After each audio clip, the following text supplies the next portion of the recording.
دارالفتہ سنت میں میرا سوال یہ ہے کہ میسج میں جو سلام لکھ کر میسج کیا جاتا ہے اس کا جواب دینا واجب ہے، تو اگر ہم کسی وجہ سے میسج کا رپلائی نہیں کرنا چاہتے تو ایسی صورت میں کیا کیا جائے؟ اس سلام کے جواب نہ دینے کا وبال تو ذمہ لازم نہیں آئے گا؟ اس بارے میں رہنمائی فرما دیجیے۔ السلام علیکم ورحمۃ اللہ وبرکاتہ۔ وعلیکم السلام ورحمۃ اللہ وبرکاتہ۔ تحریر میں جواب سلام بھیجا جاتا ہے، اس کے جواب کی دو صورتیں لکھی ہیں علماء نے۔ ایک صورت یہ ہے کہ اسی وقت زبان سے کہہ دے، دوسرا یہ کہ لکھ کر جواب وہ بھیجے۔ احتیاط یہ بیان کی گئی ہے کہ لکھنے میں چونکہ عمومی طور پر دیر ہو جاتی ہے اور سلام کا جواب فوری دینا یہ واجب ہے، دیر کرے گا تو گناہگار ہوگا، تو اس لیے چاہیے یہ کہ اسی وقت زبان سے جواب دے دے، جب اور لکھ کر جواب دینا چاہتا ہے تو پھر لکھ کر بھی وہ جواب دے دے۔ تو فوری جواب واجب ہوتا ہے، اس لیے زبان سے کہنے کا حکم دیا۔ لہذا اگر وہ جواب کسی وجہ سے نہیں دینا چاہ رہا، یعنی آپس میں کوئی ایسا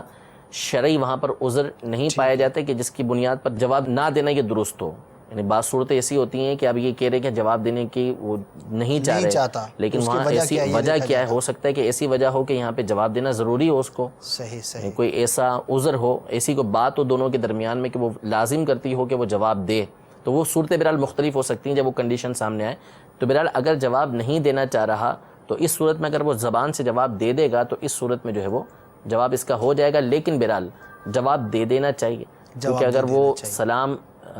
اس نے لکھ کر بھیجا ہے، فقط اس نے سلام لکھ کر بھیجا ہے، کوئی اور بات لکھ کر بھیجی نہیں ہے جس کا جواب دینا نہیں ہے، اب یہ جواب نہیں دے گا تو ایک تو بدگمانی پیدا ہوگی۔ اب وہ خط والی صورت تو ہے نہیں پہلے والی کہ چلو ایک ہفتے بعد 2 ہفتے بعد پہنچے گا تو اور بیچ میں غائب ہو جائے گا تو یہ ہو جائے گا مسئلہ۔ اب چونکہ ایس ایم ایس کا دور ہے، میل کا دور ہے، فوری چیزیں جاتی ہیں، تو اس سے اس کے دل کے اندر بدگمانی بھی پیدا ہو سکتی ہے کہ سلام کا جواب اس نے نہیں دیا، تو اس لیے بہتر یہ ہے کہ اگر کوئی عذر شرعی نہیں ہے تو پھر لکھ کر جواب اس کو دے دے، لیکن جس نے سلام لکھ کر بھیجا اس کو بھی چاہیے کہ وہ بدگمانی نہ کرے۔ ٹھیک ہے، اگر نہیں آیا میسج بھی آگے پیچھے ہو جاتے ہیں، میسج آگے پیچھے ہوتے ہیں۔ دوسرا جس کو آپ نے سلام لکھ کر بھیجا ہے وہ ہو سکتا ہے اتنا مصروف ہو، اب ایس ایم ایس لکھنا جو ہے وہ آسان کام نہیں ہوتا نا ہر ایک کے لیے کہ وہ اس سلام کا جواب دینے کے لیے، اور دوسری بات یہ ہے کہ وہ اس کو اردو کرنا، عربی کرنا، پھر اس کے بعد اس کو لکھنا،